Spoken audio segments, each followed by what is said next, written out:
नमस्कार दोस्तों, स्वागत है आपका रत्नेश अपडेट में। आज हम घूमने जा रहे हैं प्रयागराज। चलिए शुरू करते हैं।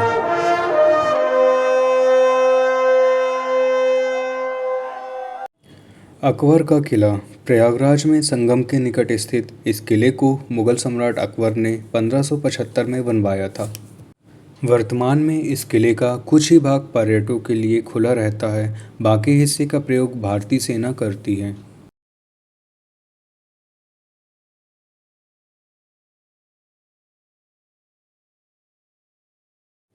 खुसरो बाग खुसरो बाग एक चार दीवारी बगीचा है जो प्रयागराज में अकबर के किले से लगभग 6 किलोमीटर दूर स्थित है। यह 40 एकड़ में फैला हुआ है, जिसका आकार चतुर्भुज जैसा है।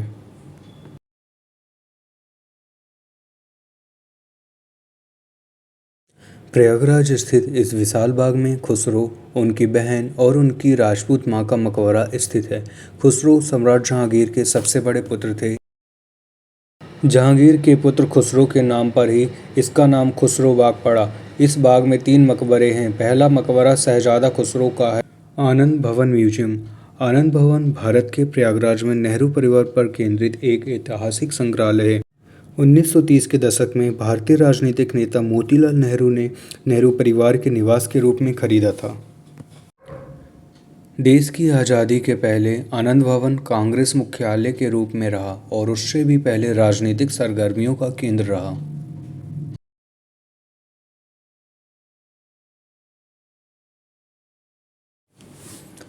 इंदिरा गांधी का जन्म भी आनंद भवन में हुआ था।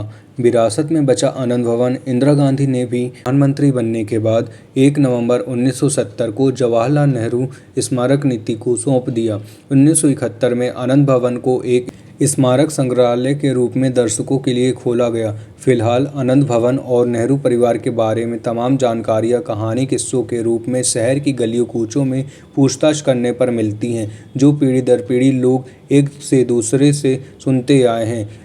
चंद्रशेखर आज़ाद पार्क, जिसे इसके पूर्व नाम अल्फ्रेड पार्क और कंपनी राज के दौरान कंपनी बाग के नाम से भी जाना जाता है। 1870 में प्रिंस अल्फ्रेड की शहर यात्रा को चिन्हित करने के लिए बनाया गया था। 131 एकड़ के क्षेत्र में यह प्रयागराज का सबसे बड़ा पार्क है। इसका नाम बदलकर उत्तर प्रदेश सरकार ने क्रांतिकारी चंद्रशेखर आज़ाद के नाम पर रखा, जिन्होंने 1931 में भारतीय स्वतंत्रता आंदोलन के दौरान यहाँ अपना बलिदान दिया था। श्री बड़े हनुमान जी का मंदिर।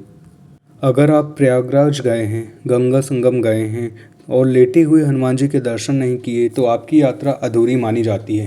प्रयागराज में संगम तट पर किले के पास हनुमान जी लेटे हुए अवस्था में विराजमान हैं। हनुमान जी अपनी एक भुजा से अहिरावण और दूसरी भुजा से दूसरे राक्षस को दबाए हुए अवस्था में हैं।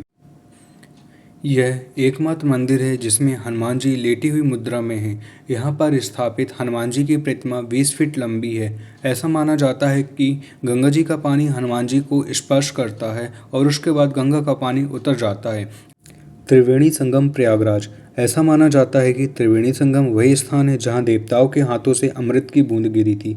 इसलिए ऐसा माना जाता है कि संगम में स्नान करने से व्यक्ति के पाप धुल जाते हैं और स्वर्ग का रास्ता साफ हो जाता है। पूरे भारत में धर्मनिरपेक्ष हिंदू इस पवित्र तीर्थ स्थान पर प्रार्थना करने और पवित्र जल में डुबकी लगाने आते हैं। संगम पर गंगा, यमुना और सरस्वती के तट पर हर 12 साल में कुंभ का मेला आयोजित किया जाता है। जवाहर प्लेनेटेरियम जवाहर तारामंडल 1979 में निर्मित और इलाहाबाद के एलनगंज इलाके में आनंद भवन के बगल में स्थित जवाहर तारामंडल गांधी नेहरू परिवार का पूर्व निवास स्थान था। 18 से अधिक लोगों की क्षमता वाला यह तारामंडल अंतरिक्ष और खगोलीय शो आयोजित करता है। Law museum. यहाँ पर भारत की कानून व्यवस्था को दर्शाते हुए बहुत सी अनोखी चीज़ें देखने को मिलेंगी, जिसको बहुत ही अच्छे ढंग से संभाल कर रखा गया है।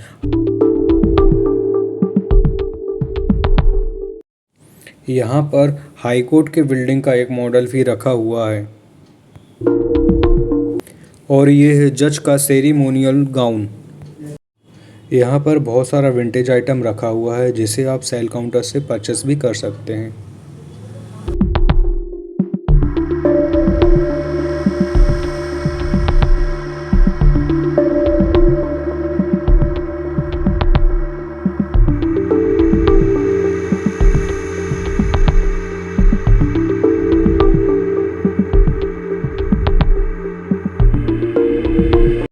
इलाहाबाद यूनिवर्सिटी। इसकी स्थापना 23 सितंबर 1887 को हुई थी। यह भारत का चौथा सबसे पुराना विश्वविद्यालय है। इसकी स्थापना संयुक्त प्रांत के उपराज्यपाल सर विलियम मुर के तत्वाधान में की गई थी। अलोपसंकरी देवी शक्तिपीठ। इस मंदिर की विशेषता यह है कि इस मंदिर में किसी देवी देवता की मूर्ति नहीं बल्कि एक लकड़ी के टुकड़े की डोली या झूला जिसकी पूजा की जाती है। माना जाता है कि देवी सती का बायां हाथ इस स्थान पर गिरा और गिरते ही लोप हो गया, जिससे इसे अलोपी नाम दिया गया। मनक महेश्वर टेम्पल। त्रेता काल में भगवान श्री राम वनवास जाते वक्त भ्राता लक्ष्मण और माता सीता के साथ प्रयाग में रुके थे और अक्षय वट के नीचे विश्राम किया था। प्रभु राम ने यहाँ शिव का पूजन और जलाभिषेक कर अपने मार्ग में आने वाली तमाम विघ्न बाधाओं को दूर करने की कामना की थी। मान्यता है कि यहाँ दर्शन पूजन जलाभिषेक करने से श्रद्धालुओं की हर मनोकामना पूर्ण होती है। विनायक सिटी सेंटर, यहाँ पर आप शॉपिंग वगैरह भी कर सकते हैं। पीवीआर में मूवी वगैरह भी देख सकते हैं।